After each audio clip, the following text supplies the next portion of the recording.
Hey, it's Brad, and it is day 5 of our 30-day summer habitat marathon. And this morning, I woke up at 3:30 a.m. because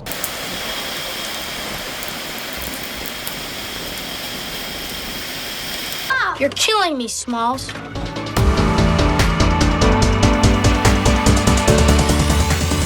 So once again, we had another unforecasted thunderstorm that came through the area, and it is dictating our plans for today. But before we get into today's work, I want to encourage you to check out the video that I just released yesterday, which is the follow-up to my biggest project yet on the property, and that is my low water crossing build. It is one of my most highly viewed episodes, and this is actually part 2, and it's quite interesting because it details me fixing the low water crossing after a significant storm event. So I put the link below. If you haven't already seen that, I encourage you to do so, and I hope you enjoyed that. All right, so back to our plans for today. Because of that unforecasted rain that hit last night, or rather this morning, it's altering our plans once again. I didn't really want to come out to the hunting property today because I was hoping to keep having things dry out here, but I really didn't have a choice. So I'm out here because I need to check to see what the pathways are looking like and what all the fields are looking like. If you remember from previous episodes, our buckwheat's getting tall enough that I absolutely need to be planting our fall food plot into it pretty quickly. As I'm broadcasting, I can't allow that buckwheat to get any higher because it's going to make it more challenging for that seed to fall where I need it to fall. So based on current plans, I'm going to try to do this tomorrow, and I need to assess if it's even possible. Now, the reality is that the Kubota is going to be less heavy than the tractor, so I'm not really worried too much about that. I just don't want to tear up the fields too much. On the other side of it is that we are going to have the next greatest rain event chance this Wednesday, and because of that, I want to take advantage of it, because after that, we're getting what I've been asking for some drier weather, but I still want to have the opportunity to have this fall food plot seed germinate. So that's why we're here. So since I'm out here anyway, I have a quick project that I need to do that is perhaps one of the best things that you can do as a bow hunter to increase the probability of you seeing a big buck this coming fall. When I started doing this several years ago, I didn't think it'd really work, but I was amazed at how many deer I saw that were related to this one action. And what I'm talking about is hanging a vine scrape. The best thing about it is that it is practically free. You can cut down these vines pretty much anywhere in the Midwest where you have deer woods, and using paracord to tie it up to a branch, it's pennies that you would need to spend in order to make this happen. So let's talk for a moment as to why this works. And essentially is the vine scrape is a communication tool for all the deer in your area. Now they do this naturally with other things such as low-hanging branches or other vines throughout their range. And what we're doing is we are putting them in a spot where they're likely to travel anyway and giving them an opportunity to stop and communicate with other deer in the area. What they're doing is they're using their pre-orbital glands near their eyes to leave their scent, and that's how they're communicating. And it's not just big bucks. It'll be young bucks, it'll be does, and even fawns utilize this. So it's a great way for you to have a real signpost in your area for all the deer. I've seen so many really cool behaviors around a vine scrape since I started doing this. I cannot emphasize enough why you should do this just like I am. As a matter of fact, I have a vine scrape at essentially every single one of my tree stands here at the hunting property. Now, I want to be very clear. I'm not suggesting that you put a vine scrape up randomly in your woods or in your fields and the deer will start magically being attracted to it. Instead, you need to do the due diligence to figure out where some of the deer travel corridors are, and then place your stand near where those travel corridors are, and then put up the vine scrape. All you're doing is giving them a reason to stop briefly to communicate on that vine with their pre-orbital glands to other deer, and you're stopping them for just a moment. Plus, you're giving them something to focus on instead of potentially you in a blind or a tree and potentially blowing a shot. Now, the goal for your vine scrape is that it looks as natural as possible so that it doesn't stick out in the deer's world.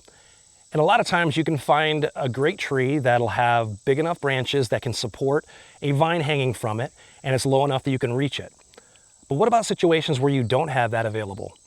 Sometimes you have to get creative, and that's what I've had to do on certain occasions. So our plan for today is to get out to one of these vine scrapes that I've had to modify in order to make it work, and I'll show you in just a minute what we need to do. I'll see you there. All right, we made it to where we need to be today, And we need to make this quick because it is not only hot and humid, but the mosquitoes are thick around here. So we're gonna do our best to get this done quick. All right, so we are on location here in the hidden food plot where I took my 165-inch buck last year.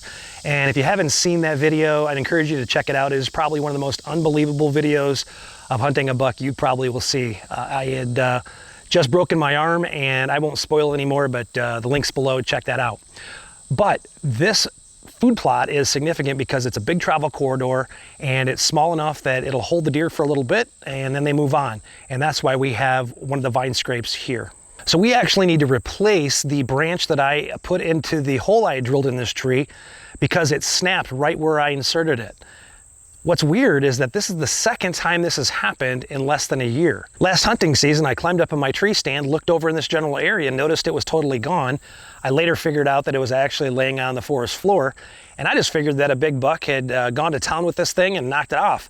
But then it happened again, and this time of year when the bucks are in velvet, they're not really messing around the same way with the vines that they would. So I had a suspicion what was going on. So the last time I checked my video trail camera out here, there were a suspiciously large number of raccoons on most of the videos. And sure enough, when I took a look at it, while it wasn't direct evidence, it certainly seems like one of the raccoons that climbed up the tree, was on the branch, and ended up being too heavy and breaking it off. So we're gonna do something a little bit different. Now, even though I wanna make this look as natural as possible, sometimes you have to call an audible. And because this has happened over and over again, I'm gonna go in a different direction. In fact, I went to the store and I bought a replacement shovel handle that's a little thicker and actually has a tapered edge so we can maybe jam that in the hole and secure it a little bit better. In addition, I'm going to brace it from the bottom as well to hopefully take care of any of those pesky raccoons that get a little bit too curious. This is just too good of a spot not to have a vine scrape. I know the deer are going to be here. That means that the bucks are going to be around in the fall, so we want to make sure that this is intact all throughout the fall when we have an opportunity to take big bucks. All right, let's get this knocked out.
Well, that went about as good as it could go. I am hoping that it is now strong enough to be raccoon-proof. We shall see.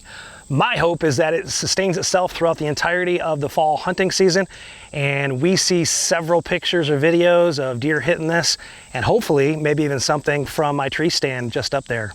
Well, that's gonna wrap up day 5 for us here. I am super happy with getting this all accomplished. On our way in, we already had a chance to check out the paths and several of the fields, and they look probably good enough for us to bring out the Kubota UTV to do our spraying and culti-packing after we spread the food plot seed tomorrow. Super excited about that, but it's gonna be a very busy day. I look forward to seeing you tomorrow on Watch Brad Work.